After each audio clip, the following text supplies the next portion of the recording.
Answerability, liability, responsibility. What do these three words have in common? Accountability. My name is the IMC. For the next 3 minutes, we're going to talk about accountability.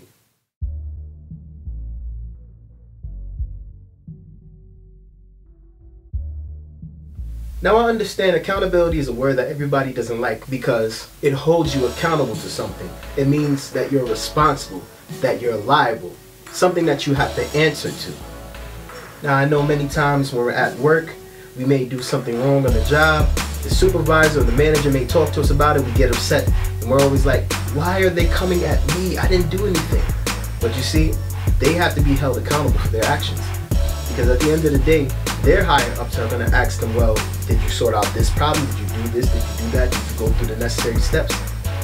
And if they didn't, they're in trouble. So they have to hold you accountable, just as they have to hold themselves accountable. Because at the end of the day, people expect certain things from them, just like they expect certain things from you. So you have to make sure that you're accountable.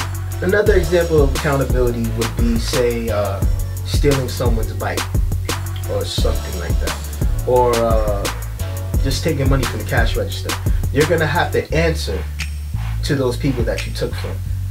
And if you can't hold yourself accountable now for those small things, for those small mistakes, you'll never be able to handle anything at all in life. You'll never be able to be a leader. You know, one of the most important things in life is building up leaders, building up individuals that want to lead and guide people.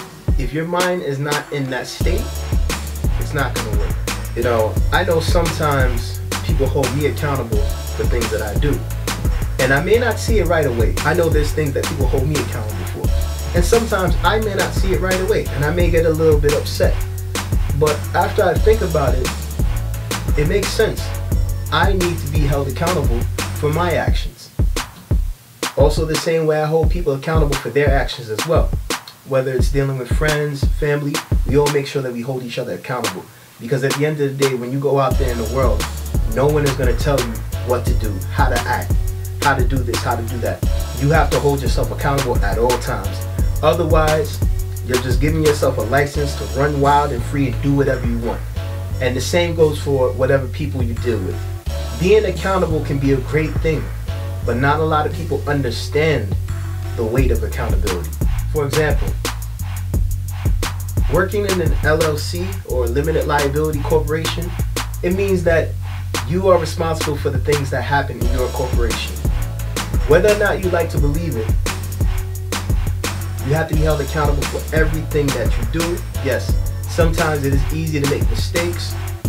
For example, let's take this. Back in 1982, Tylenol and the Johnson & Johnson Corporation were hit with a major scare when they realized their capsules had been laced with potassium cyanide.